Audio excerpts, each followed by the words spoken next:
Good morning to all of you. FM Unit First. Next topic General Principle of Management by Henry Fayol. Henry ફેયોલે આપેલા સંચાલનના સિદ્ધાંતો જે already standard 12ની અંદર તમે ભણી ગયા છો એ સિદ્ધાંતો છે અહીંયા ઇંગ્લિશમાં આપેલા છે પણ એમસીક્યુમાં કેવી રીતે પૂછાય for that study point of view આપણે આ સિદ્ધાંતોને સમજીએ છીએ એ 14 સિદ્ધાંતો એના એ જ સિદ્ધાંતો અહીંયા આપેલા છે તો we have to discuss about one by one each and every principle of management કે હેનરી ફેયોલ પોતે પણ એક એન્જિનિયર હતા એમને એક એમ્પ્લોયી તરીકે પણ વર્ક કરેલું હતું on the basis of that they have to make a research એના અનુભવ અને પોતાના કાર્યના આધારે એમને પોતે એક રિસર્ચ કર્યું અને રિસર્ચના એક નિચોડ સ્વરૂપે they have to given the 14 principles of management which are as follows. So following principles of Fayol એટલે henry ફેયોલ are applicable to general and high level of management.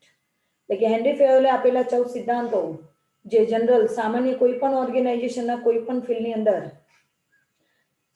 સામાન્યમાં સામાન્ય વ્યક્તિ પણ લોઅર લેવલ મેનેજમેન્ટ માટે અને હાઈ લેવલ મેનેજમેન્ટ બંને માટે આ principal એટલે કે ઉચ્ચ કક્ષાનો અધિકારી હોય કે સામાન્ય કક્ષાનો અધિકારી હોય તો એ આ પ્રિન્સિપલ દ્વારા પોતે પોતાના ઓર્ગેનાઇઝેશનની અંદર મેનેજમેન્ટ કરી શકે એવા સિદ્ધાંતો એમને રજૂ કર્યા છે the first principal is a division of work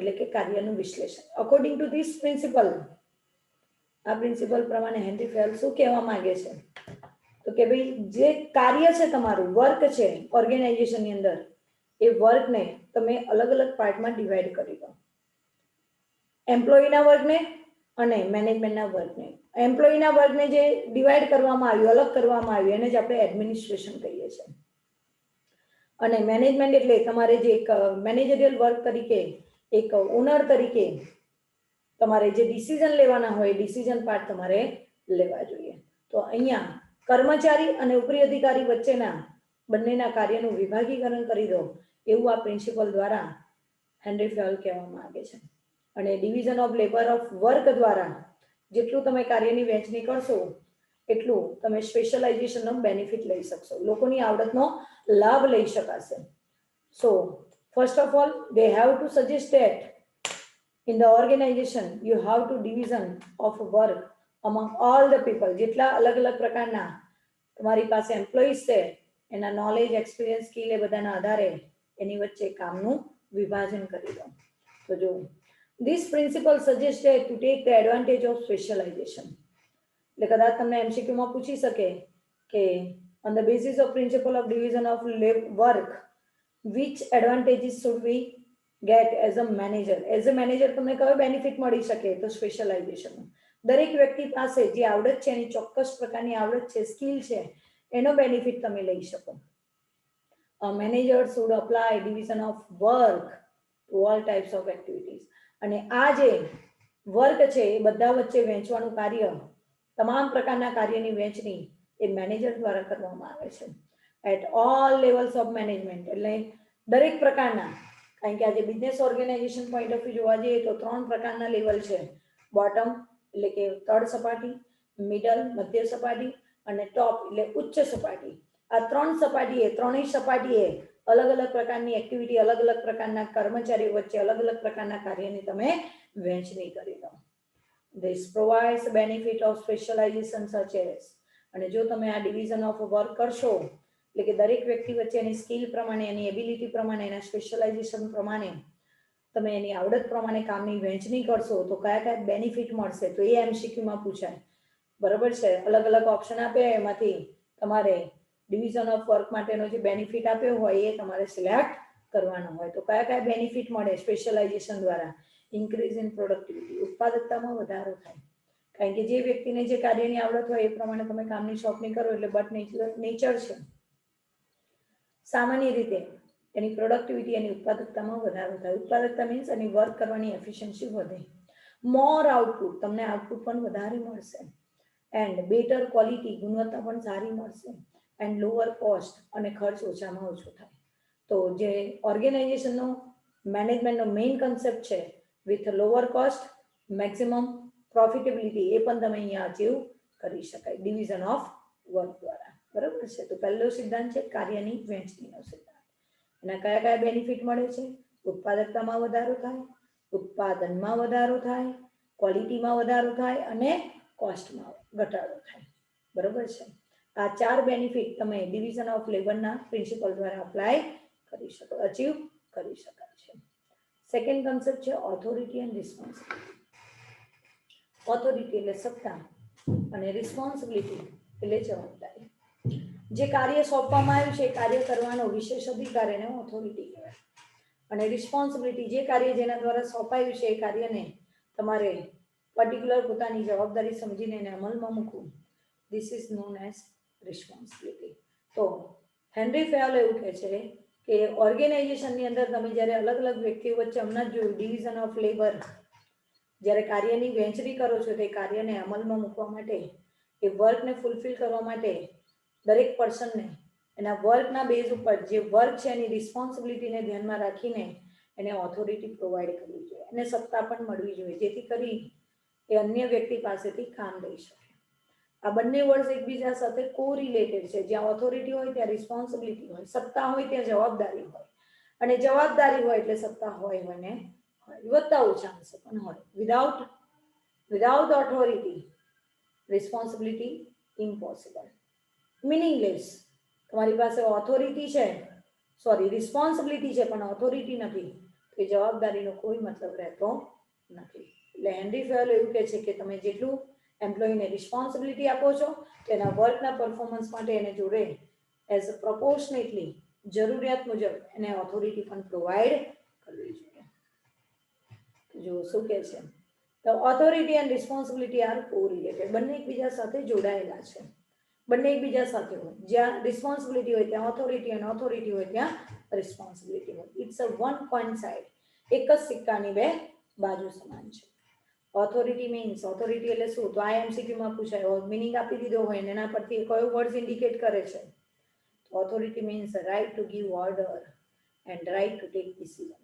authority એટલે બીજા પાસે કામ કરવાનો અધિકાર, ને બીજા જે કામ કરવાનું છે કામ કરવા માટે કયા પ્રકારનું બેસ્ટ ઓલ્ટરનેટિવ, કયા પ્રકારનું સિલેક્શન તમારે કરવું, એ ડિસિઝન લેવાની સત્તા, તમને સોંપેલા વર્કમાં ડિસિઝન લેવાની સત્તા, જેને કહેવામાં આવે છે ઓથોરિટી. બરાબર છે. ઓથોરિટીના બે મતલબ આપ્યા છે.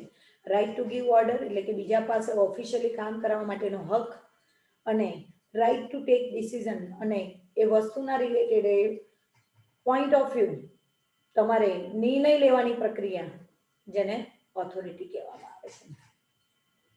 રિસ્પોન્સિબિલિટી એટલે શું? તો કે responsibility is the obligation to complete the assigned task. Responsibility એટલે તમને જે કામ સોંપવામાં આવ્યું છે કામ પૂરું કરવાનું within a time period, limited scope, within the resources, જે સાધનો વડે, જે મર્યાદિત સાધનો અને જે સમય આપવામાં આવ્યો છે એ સમયને ધ્યાનમાં રાખીને કાર્યને પૂરું કરવું, એ ટાસ્ક, એ વર્કને પૂરું કરવું, એને રિસ્પોન્સિબિલિટી કહેવાય. Responsibility arise out of the assignment of activities. જ્યારે તમે કોઈને કામ સોંપો છો ત્યારે જ તમારી રિસ્પોન્સિબિલિટી ક્રિએટ થાય છે. પણ જો તમને વર્ક સોંપવામાં જ ના આવે તો રિસ્પોન્સિબિલિટી ક્રિએટ નથી થતી. Responsibility is the essential counter part of authority. અને તો જ તમને ઓથોરિટી મળે. કાઉન્ટર પાર્ટ એટલે કે જ્યાં ઓથોરિટી હોય ત્યાં રિસ્પોન્સિબિલિટી હોય જ. અને રિસ્પોન્સિબિલિટી ક્યારે ક્રિએટ થાય? જ્યારે તમને કોઈ વર્ક, કોઈ વ્યક્તિ દ્વારા, અનધર પર્સન દ્વારા તમને વર્ક અસાઇન કરવામાં આવે. કામની સોંપણી કરો એટલે જવાબદારી ઊભી થાય. જવાબદારીની સાથે સાથે ઓથોરિટી પણ ક્રિએટ થાય છે. એક કાર્યને પૂરું કરવા માટે ઓથોરિટી આપવામાં આવે છે. There must be a parity એટલે કે આ બંને એકબીજા સાથે હોય છે. That is balance between authority and responsibility. એટલે કે ઓથોરિટી અને રિસ્પોન્સિબિલિટી આ બંને વચ્ચે સમતુલા જળવાવી જોઈએ, બેલેન્સ હોવું જોઈએ, સરખા પ્રમાણમાં હોવી જોઈએ. There are some time, ઘણીવાર એવું બને કે ઓથોરિટી વધારે હોય, રિસ્પોન્સિબિલિટી ઓછી હોય, તો પર્ટિક્યુલર એમ્પ્લોયી દ્વારા, પર્ટિક્યુલર મેનેજમેન્ટ દ્વારા એનો મિસયુઝ કરવામાં આવે. પણ ઘણીવાર રિસ્પોન્સિબિલિટી હોય અને ઓથોરિટી ઓછી હોય, રિસ્પોન્સિબિલિટી વધારે હોય અને ઓથોરિટી ઓછું હોય, તો હમણાં જે કીધું કે સ્પેસિફિક ટાસ્ક સ્પેસિફિક પીરિયડમાં જે તમે અચીવ કરવા માંગતા હોય ના થઈ શકે, because responsibility is higher, authority is lower. તો બંને ક્યારે પોસિબલ બને? તો તો કે જ્યારે બંને સરખા પ્રમાણમાં હોય, બોથ આર ઇક્વલ લેવલ, કે બંને વચ્ચે સમતુલા જળવાવી જોઈએ. એટલે કે છે there must be a parity, that is balance between authority and responsibility. Authority અને રિસ્પોન્સિબિલિટી આ બંને વચ્ચે સમતુલા જળવાવી જોઈએ. If authority is greater than responsibility, there may be a misuse of authority. MCQ માં પૂછી શકે છે. હમણાં જ મેં તમને સમજાવ્યું કે ઓથોરિટી વધારે છે, રિસ્પોન્સિબિલિટી ઓછી છે, કાર્ય ઓછું કરવાનું છે, સત્તા વધારે છે, અધિકાર વધારે છે, તો ઘણીવાર ઓર્ગેનાઇઝેશનની અંદર ઉપરી અધિકારીઓ દ્વારા, ટોપ મેનેજમેન્ટ દ્વારા એનો મિસયુઝ થાય. They should be carry over the firm as a authoritative person. તમે બધા જ તમારા સબોર્ડિનેટ સાથે ઓથેન્ટિટિવ રૂલ વાપરશો, એટલે કે વધુ પડતો સત્તાનો બિનજરૂરી ઉપયોગ કરીને બધા પાસેથી તમે કામ લેવાનો પ્રયત્ન કરશો. કામ એટલું છે નહીં, છતાંય you have to use the power more than requirement, તો એને મિસયુઝ કહેવાય, મિસયુઝ ઓફ ઓથોરિટી કહેવાય. નેક્સ્ટ છે if authority is less than responsibility. સત્તા ઓછી છે જવાબદારી કરતા, એટલે કાર્ય વધારે છે અને બીજા પાસેથી કામ કરવાનો અધિકાર ઓછો છે. A person may fail to perform his job authority. તો આવા સંજોગોમાં પર્ટિક્યુલર વ્યક્તિ પોતાની જે જોબ છે, પોતાનું જે વર્ક છે, જે ટાસ્ક આપ્યો છે, ટાસ્ક ફૂલફિલ કરવામાં ફેલ જશે, એ પોતાના ઓબ્જેક્ટિવ અચીવ નહીં કરી શકે, પોતાનું વર્ક કમ્પ્લીટ નહીં કરાવી શકે. અને એટલા માટે સત્તા અને જવાબદારી વચ્ચે ઓલવેઝ સમતુલા જળવાવી જોઈએ, બેલેન્સ મેન્ટેન થવું જોઈએ. ઓકે, તો બે પ્રિન્સિપલ જોયા આપણે. First is a division of work, કાર્યની વહેંચણી. સેકન્ડ, ઓથોરિટી એન્ડ રિસ્પોન્સિબિલિટી, સત્તા અને જવાબદારીની વહેંચણી. બરાબર છે. થર્ડ પ્રિન્સિપલ છે ડિસિપ્લિન, શિસ્તનો સિદ્ધાંત. શિસ્ત એટલે કે દરેક ઓર્ગેનાઇઝેશનની અંદર there are in a organization, industrial, there are so many workers are work together for a common goal. ઘણા બધા વ્યક્તિઓ એક જ ગોલ માટે, એક જ હેતુને સિદ્ધ કરવા માટે અસંખ્ય વ્યક્તિઓ કામ કરતા હોય છે. તો ત્યાં આગળ compulsory for the seeking of minimum use of resources and maximum getting the reward. બરાબર છે. સાધનો મર્યાદિત છે અને મર્યાદિત સાધનોના ઉપયોગ દ્વારા જ્યાં તમે તમારો specific pre determined goal achieve કરવા માટેનો પ્રયત્ન કરતા હોય અને ત્યાં આગળ ઘણા બધા વ્યક્તિઓ, અસંખ્ય વ્યક્તિઓ એક જ ઓબ્જેક્ટિવ માટે વર્ક કરતા હોય, તો એ વર્ક પ્રોપરલી થાય, દરેકે દરેક activity time to time apply થાય, બરાબર છે, ફોલો કરી શકાય, એના માટે તમારે ડિસિપ્લિનનો સિદ્ધાંત અમલમાં મૂકવો પડે, શિસ્તના સિદ્ધાંતો નિયમમાં મૂકવા પડે, જેથી કરીને each and every person has to treat as a equal. શિસ્તના નિયમના કારણે દરેક કર્મચારી એકબીજાને એક સમાન ગણશે, જેથી કરીને કોમન ઓબ્જેક્ટિવ માટે વર્ક કરી શકે without irrespective of cast, creed. Okay, અલગ અલગ પ્રકારના કોઈ પણ પ્રકારના મતભેદ વગર એ પોતે simply they have to work together with for your goal. સામાન્ય ધ્યેયને ધ્યાનમાં રાખીને એ લોકો વર્ક કરે, નહીં કે પોતાના પર્સનલ આસ્પેક્ટને. અને એના માટે ડિસિપ્લિનનો સિદ્ધાંત, શિસ્તનો સિદ્ધાંત દરેક જગ્યાએ અમલમાં મૂકવામાં આવે છે. તો henry ફેવલ suggested that discipline should be maintained among all the personnel in the organization. પછી હેનરી ફેવલ શું કહે છે કે ઓર્ગેનાઇઝેશનની અંદર જેટલા પણ લેવલના અલગ અલગ પ્રકારના કર્મચારી હોય, ભલે તમારી સપાટી અલગ અલગ હોય, કેટલી પણ સપાટી હોય, દરેક સપાટીના દરેક કર્મચારી વ્યક્તિ વચ્ચે, બરાબર છે, ડિસિપ્લિન જળવાય, શિસ્તતા જળવાય, એકબીજાની રિસ્પેક્ટ જળવાય, એના માટે ડિસિપ્લિન હોવી જરૂરી છે. ડિસિપ્લિનનો સિદ્ધાંત હોવો જરૂરી છે. પર્સનલ એટલે વ્યક્તિઓ વચ્ચે, બરાબર છે, જેટલા પણ વ્યક્તિ હોય બધા વચ્ચે ડિસિપ્લિન જળવાય, એનો સિદ્ધાંત હેનરી ફેવલે રજૂ કર્યો છે. ડિસિપ્લિન મીન્સ, ડિસિપ્લિન એટલે શું? તો કે ઓબિડિયન્સ, આજ્ઞાંકિત, એટલે કે ટોપ મેનેજમેન્ટ દ્વારા, હાયર મેનેજમેન્ટ દ્વારા જે કંઈ તમને ઇન્સ્ટ્રક્શન આપવામાં આવે એ વર્ક પ્રત્યે તમે ઓબિડિયન્સ હોવા જોઈએ. એપ્લિકેશન, એનો અમલ થવો જોઈએ. જે સૂચનાઓ, જે ઇન્ફોર્મેશન ટોપ મેનેજમેન્ટ દ્વારા આપવામાં આવે તો એ મિડલ અને બોટમ લેવલના દરેક એમ્પ્લોય દ્વારા, દરેક પર્સનલ દ્વારા ટાઈમ ટુ ટાઈમ એનો એપ્લાય થાય, દરેક વર્ક તમે ટાઈમ ટુ ટાઈમ કવર કરી શકો.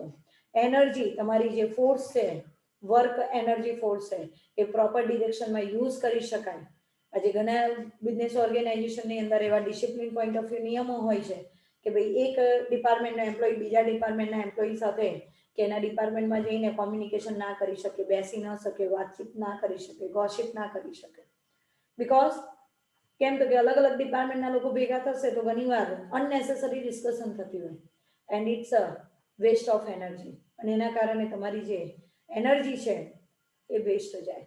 અને એને રોકવા માટે અને એની જગ્યાએ જો ડિસિપ્લિનનો સિદ્ધાંત હોય તો તમારા વર્કર્સની જે એનર્જી છે, વર્ક એનર્જી, એને તમે મેન્ટેન કરી શકો.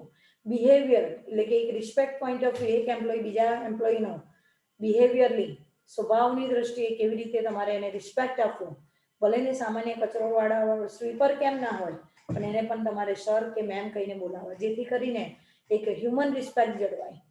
આઉટવર્ડ માર્ક ઓફ રિસ્પેક્ટ, અને તમે કેટલી બાબતોમાં આ ડિસિપ્લિનના નિયમોથી બહાર જઈને, બિહેવિયરમાંથી બહાર જઈને તમે બીજા સાથે એકબીજા સાથે કોમ્યુનિકેશન કરો છો, આ બધી બાબતોનું ઓબ્ઝર્વેશન ડિસિપ્લિનની અંદર નોટ કરવામાં આવતું હોય છે. એઝ એ એમ્પ્લોય તમે કોર્પોરેટ ઓર્ગેનાઇઝેશનની અંદર તમે વર્ક કરવા જાઓ તો આ બધી બાબતોનું તમારું નોટિફિકેશન થતું હોય કે તમે કેટલા ઓબિડિયન્ટ છો, તમે કેટલા કામ કરવામાં એપ્લિકેબલ છો, કેટલી તમે એનર્જીનો પોઝિટિવલી યુઝ કરો છો, તમારો બિહેવિયર બીજા એમ્પ્લોય સાથે કેવો છે.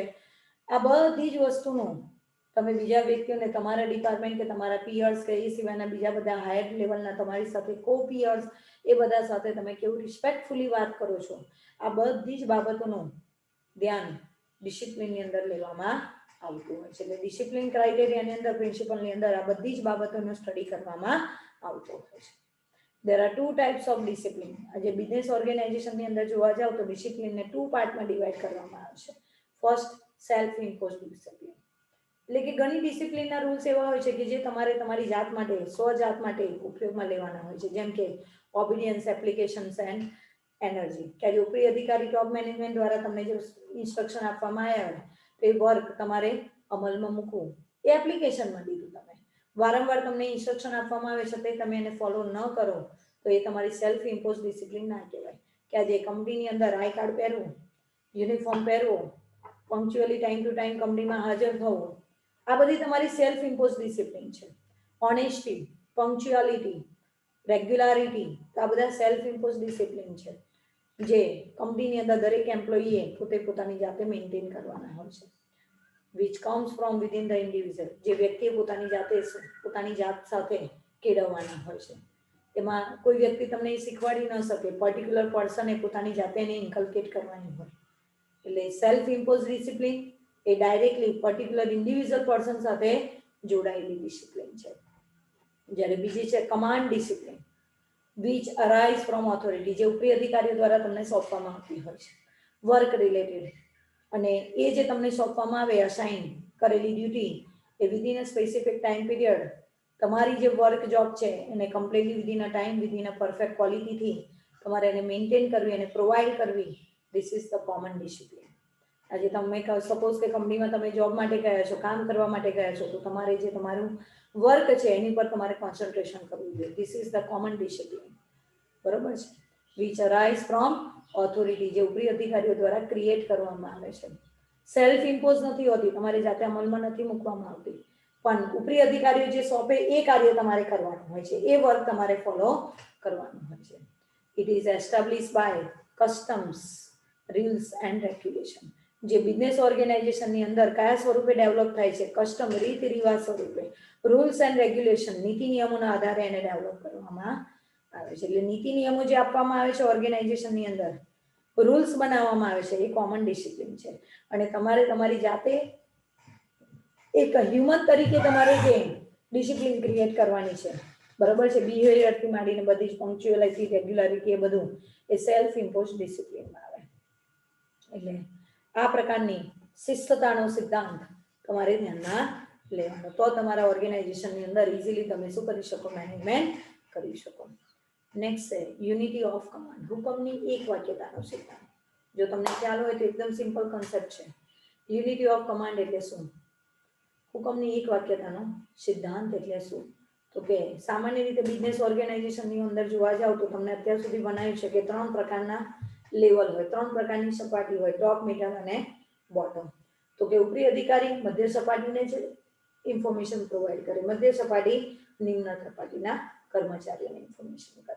એ જે સૂચનાઓ આદેશ આપે એ પ્રમાણે ક્રમ વાઇઝ તરતના હાથ નીચેના વ્યક્તિ દ્વારા એનો અમલ થાય કોઈ એક વ્યક્તિને કોઈ એક જ કર્મચારી કે અધિકારી દ્વારા આદેશ આપવામાં આવે, સૂચનો આપવામાં આવે, જેથી કરીને કર્મચારી એ સૂચના કે આદેશ મુજબ કામ કરી શકે સીધી રેખામાં, એક પછી એક, બરોબર છે, તો એને કહેવામાં આવશે unity of command. A chain of person one by one, એટલે કે એક વ્યક્તિ બીજા વ્યક્તિને સૂચના અને આદેશ આપો.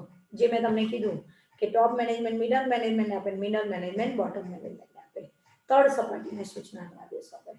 સુપરવાઇઝર જોબરને કહે, જોબર સુપરવાઇઝરને કહે, સુપરવાઇઝર કર્મચારીને કહે, એથી સુપરવાઇઝર સિનિયર સુપરવાઇઝરને કહે, સિનિયર સુપરવાઇઝર ડિપાર્ટમેન્ટલ હેડને કહે, ડિપાર્ટમેન્ટલ હેડ ઓફ ધ ડિપાર્ટમેન્ટને કહે. આ રીતે એક પછી એક માહિતી, સૂચના, આદેશો તમારા ઓર્ગેનાઇઝેશનની અંદર ઇન્ફોર્મેશન તમને આઉટપુટ કરવામાં આવતી હોય તો એને યુનિટી ઓફ કમાન્ડ કહેવાય. જેનાથી તમારી કયા એમ્પ્લોયીએ કયું વર્ક કરવાનું છે, કયા ટાઈપનું એક્સપેક્ટેશન તમારી પાસે રાખવામાં આવે છે, એનો કન્સેપ્ટ ક્લિયર થઈ શકશે. એમ્પ્લોયી કન્ફ્યુઝ નહીં થાય. દે have to clear about the work, કે મારે કોને કામ કરવાનું છે અને કોને એની રિસ્પોન્સિબિલિટી પ્રોવાઈડ કરવાની છે. એટલે ઇઝીલી તમે વર્ક મેન્ટેન કરી શકો. તો એના માટે છે યુનિટી ઓફ કમાન્ડ, હુકમની એક વાક્યતાનો સિદ્ધાંત. According to this principle, every employee must receive orders from only one superior. આ સિદ્ધાંત પ્રમાણે દરેક કર્મચારીને પોતાના તરતના ઉપરી અધિકારી પાસેથી સૂચના અને આદેશો મળવા જોઈએ. And he is must accountable to only that superior. અને જે ઉપરી અધિકારી એને સૂચના અને આદેશો આપ્યા હોય, જવાબદારી સોંપી હોય, અકાઉન્ટેબલ એટલે કે ઉત્તરદાયિત્વ, એને જવાબદારી, પોતાના કાર્યનો જવાબ એને પોતાના એ ઉપરી અધિકારીને જ આપવાનો હોય, નહીં કે બીજા કોઈ અન્ય વ્યક્તિઓને કે અલગ અલગ વ્યક્તિઓને. એટલે જે વ્યક્તિ તમને કાર્ય સોંપે એને જ તમારે તમારા કાર્યનો જવાબ આપવાનો, ઉત્તરદાયિત્વ તમારું એના પ્રત્યે જ ઊભું થાય.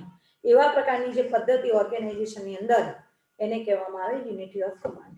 સિમ્પલ વસ્તુ છે કે આજે સરે મને ઇન્ફોર્મેશન આપી હોય, સરે મને કોઈ ઇન્સ્ટ્રક્શન આપી, તો મારે એ કાર્ય કેટલું કમ્પ્લીટ થયું એની ઇન્ફોર્મેશન મારે સરને જ આપવાની હોય, તમને ના આપવાની હોય, બરોબર છે.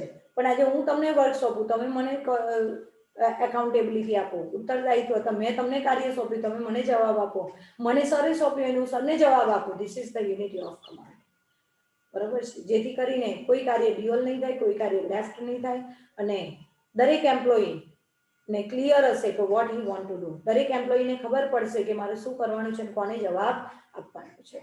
This is the unity of command.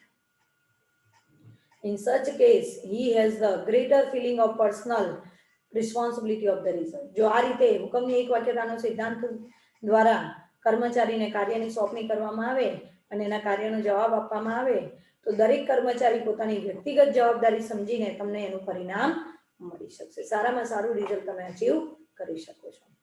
If he has to report to more than one superior, પણ જો કદાચ એક કરતા વધારે અધિકારીઓ દ્વારા સૂચના અને આદેશો આપવામાં આવે, then there will be misunderstanding. તો ત્યાં આગળ મિસઅન્ડરસ્ટેન્ડિંગ વર્ક રિલેટેડ ઊભી થશે, કન્ફ્યુઝન એન્ડ કોન્ફ્લિક્ટ.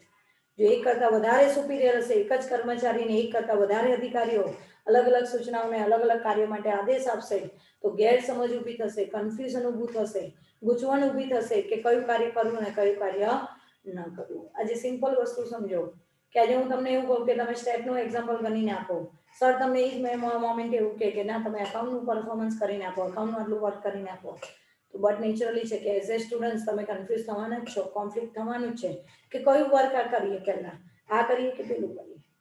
પણ વન બાય વન કોઈ એક જ વ્યક્તિ દ્વારા તમને ઇન્સ્ટ્રક્શન ફોલો કરવામાં આવતી હોય તો કન્ફ્યુઝન, મિસઅન્ડરસ્ટેન્ડિંગ, મિસકોન્ફ્લિક્ટ એ બધું તમે ઓવરકમ કરી શકાય છે અને એમ્પ્લોયી પર્ટિક્યુલર વર્ક પર કોન્સન્ટ્રેટ કરી શકે. નેક્સ્ટ સિદ્ધાંત છે યુનિટી ઓફ ડિરેક્શન. ડાયરેક્શન, માર્ગદર્શન, દોરવણીની એક વાક્યતાનો સિદ્ધાંત. ડાયરેક્શન એટલે દોરવણી આપવી.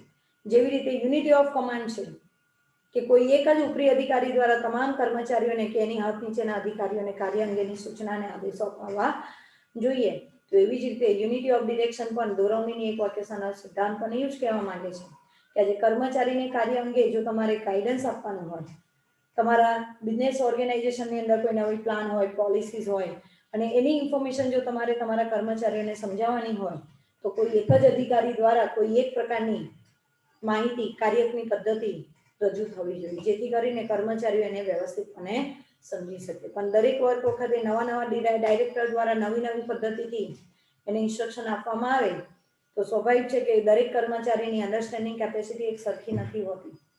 દરેક વ્યક્તિને એવું ખબર નથી હોતું કે કયા વ્યક્તિની કયા પ્રકારની કામ કરવાની આવડત છે, ક્ષમતા છે, એબિલિટી છે, સ્કિલ કેવી છે, નોલેજ કેવું છે. પણ આજે એક જ વ્યક્તિ દ્વારા દોરવણી અપાતી હશે તો they have to particularly know that કે કયા પર એમ્પ્લોયની કઈ એફિશિયન્સી છે, કયું નોલેજ છે, બરોબર છે. તો એના આધારે એને ગાઈડ કરશે, એને ઇન્ફોર્મેશન પ્રોવાઈડ કરશે અને એના લીધે ઇઝીલી એ પોતે કર્મચારીને કાર્ય અંગેની જાણકારી પ્રોવાઈડ કરી શકશે. કાર્ય કેવી રીતે કરવું એનું માર્ગદર્શન ઇઝીલી પ્રોવાઈડ કરી શકશે. તો યુનિટી ઓફ ડિરેક્શન, દોરવણીની એક વાક્યતાનો સિદ્ધાંત. દોરવણી પણ કોઈ એક વ્યક્તિ દ્વારા જ અપાવવી જોઈએ. This principle state that there must be one head and one plan for each group of activities having same objective. આજે બિઝનેસ ઓર્ગેનાઇઝેશનની અંદર જોવા જાય તો અલગ અલગ એક્ટિવિટી માટે અલગ અલગ ઓબ્જેક્ટિવ્સ હોય અને અલગ અલગ ગ્રુપના હેડ હોય. તો એ પર્ટિક્યુલર હેડ દ્વારા જ કોઈ એક જ વ્યક્તિ દ્વારા પોતાના હાથ નીચેના તમામ કર્મચારીઓને સૂચના, આદેશો અને કાર્ય કરવાની પદ્ધતિ, માર્ગદર્શન અપાવવી જોઈએ, જેથી કરીને એક સરખી રીતે દરેક કર્મચારી એક સમયે ચોક્કસ પ્રકારના કાર્યને શું કરી શકે, અમલમાં મૂકી શકે.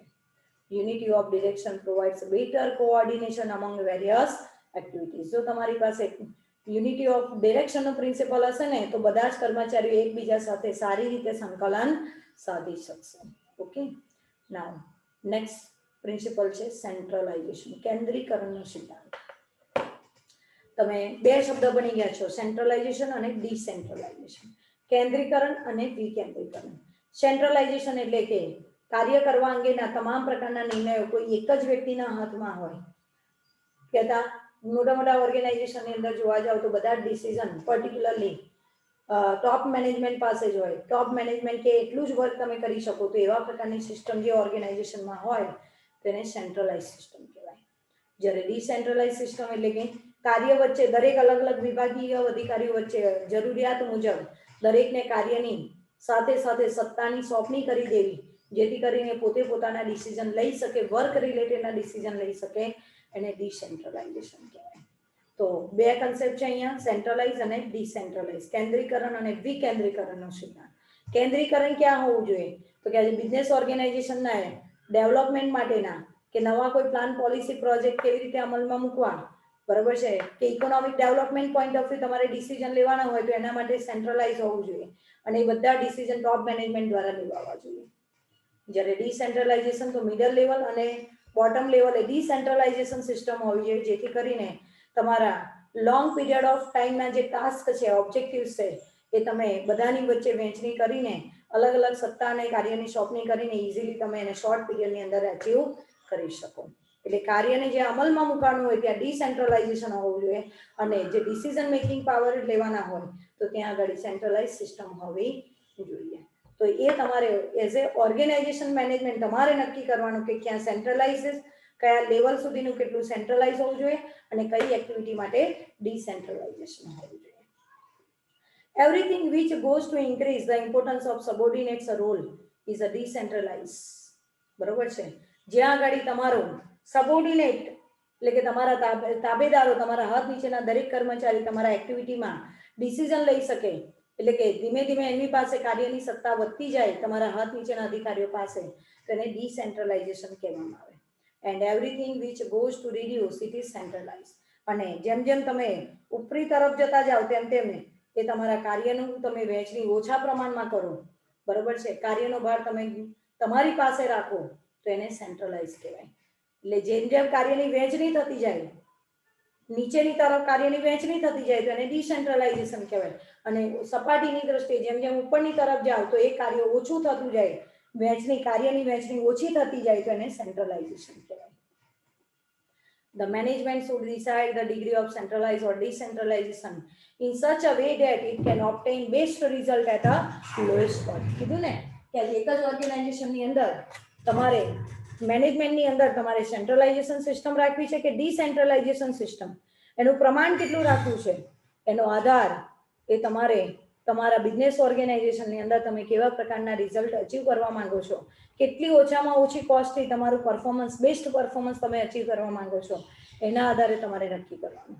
જો એઝ એ મેનેજમેન્ટ તમે ઓછી કોસ્ટે વધારે બેનિફિટ સારું લેવા માંગતા હોય તો સેન્ટ્રલાઇઝ સિસ્ટમ રાખવી પડે. પણ તમારું લાર્જ ઓર્ગેનાઇઝેશન હોય અને એની અંદર ઘણા બધા વાસ્ટ લેવલના તમારે ઓબ્જેક્ટિવ અચીવ કરવાના હોય તો ત્યાં આગળ તમારે ડિસેન્ટ્રલાઇઝેશન સિસ્ટમ ફોલો કરવી પડે.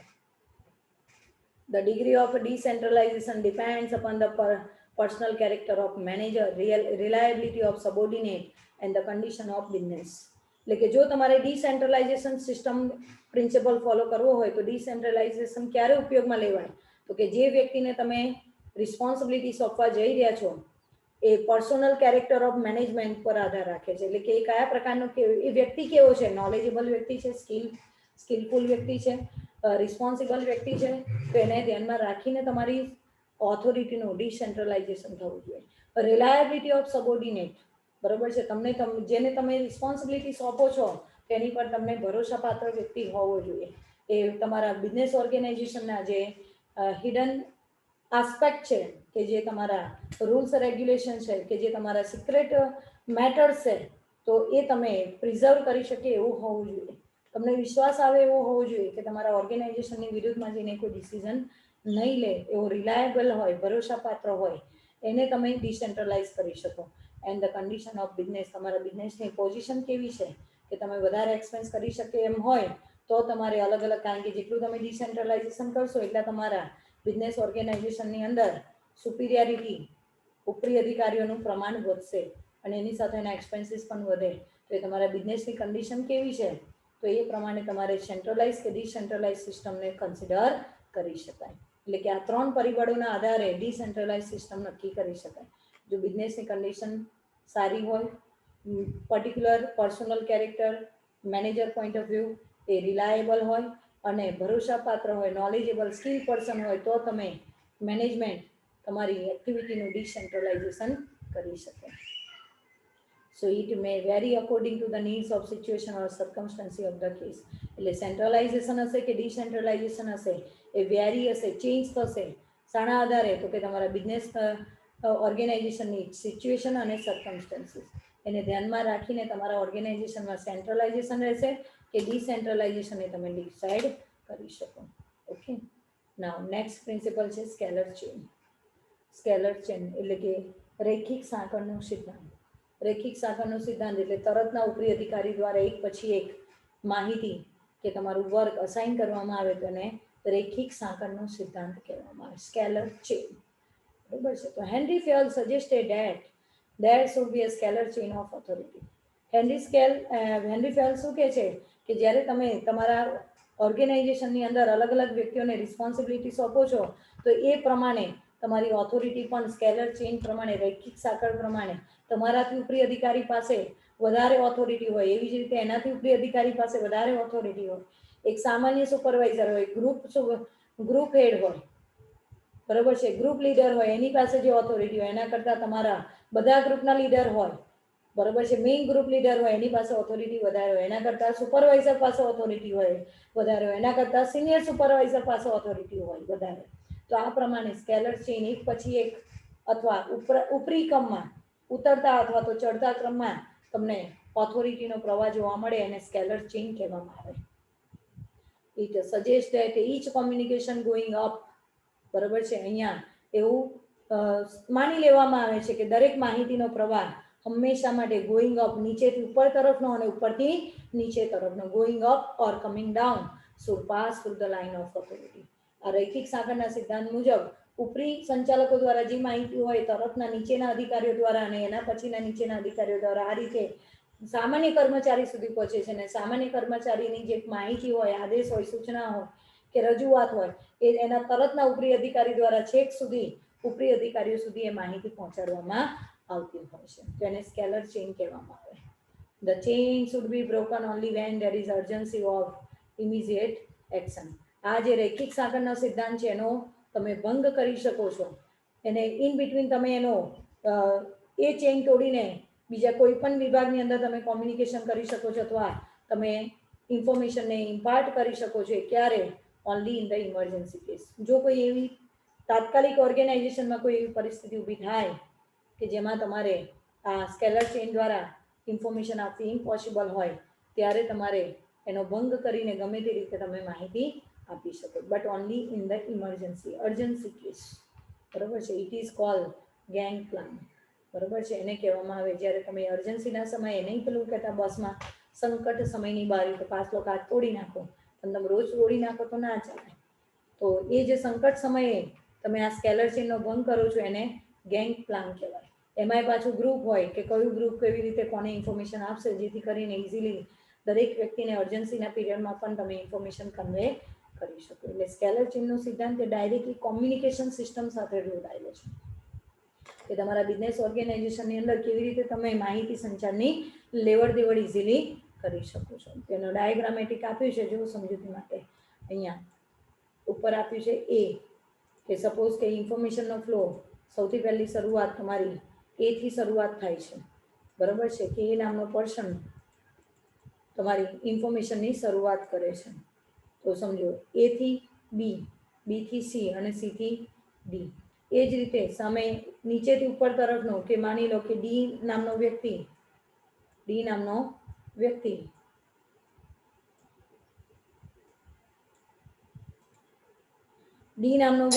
જીને આપે, જી નામનો વ્યક્તિ એફને આપે ઇન્ફોર્મેશન, એફ નામનો વ્યક્તિ ઈને આપે. ઉપરથી નીચે તરફ અથવા નીચેથી ઉપર તરફની ઇન્ફોર્મેશન ફ્લો જોવા મળે. તો આ ડાયાગ્રામ તમને શું પ્રેઝન્ટેશન આપે છે, તો જો અહીંયા એ છે એ તમારે પાછળ અહીંયા લખાઈ ગયું છે, છપાયેલો છે, ધ્યાન રાખજો. Given situation D has to communicate with G, બરાબર છે. ડી કોની સાથે કોમ્યુનિકેટ કરે છે? જી જોડે. જ્યારે સ્કેલર ચેનમાં ડી સીને કહેશે, ડી સીને કહેશે, સી બીને કહેશે અને બી એને કહેશે, અને એ ઈને કહેશે, ઈ એફને કહેશે અથવા એફ જીને કહેશે. પણ ડાયરેક્ટલી જ્યારે ડી જીને માહિતી આપે અર્જન્સી કેસમાં અથવા સી એફને આપે તો એ ગેંગ પ્લાન કહેવામાં આવશે. એટલે જે ઇન્ફોર્મેશન તમને અહીંયા સ્કેલર છે ને અહીંયા સમજાય બે સેન્ટેન્સમાં, એ જ વસ્તુ અહીંયા ડાયાગ્રામેટિક રિપ્રેઝન્ટેશન દ્વારા સમજાવવામાં આવે છે, બરાબર છે. એટલે 7 સિદ્ધાંતો આપણે સ્ટડી કરીએ. કયા કયા? પહેલો સિદ્ધાંત ડિવિઝન ઓફ વર્ક, કાર્યના વહેંચણીનો સિદ્ધાંત. બીજો ઓથોરિટી એન્ડ રિસ્પોન્સિબિલિટી, સત્તા અને જવાબદારીનો સિદ્ધાંત. ત્રીજો ડિસિપ્લિન, શિસ્ત અંગેનો સિદ્ધાંત. યુનિટી ઓફ કમાન્ડ, હુકમની એક વાક્યતાનો સિદ્ધાંત. યુનિટી ઓફ ડિરેક્શન, દોરવણીની એક વાક્યતાનો સિદ્ધાંત. સેન્ટ્રલાઇઝેશન, કેન્દ્રીકરણનો સિદ્ધાંત. અને last second one scalar chain, રૈખિક સાંકળનો સિદ્ધાંત. ઓકે, 7 પ્રિન્સિપલનો આપણે સ્ટડી કર્યો છે. બાકીના 7 નેક્સ્ટ પીરિયડની અંદર આપણે ડિસ્કસ કરીએ છીએ.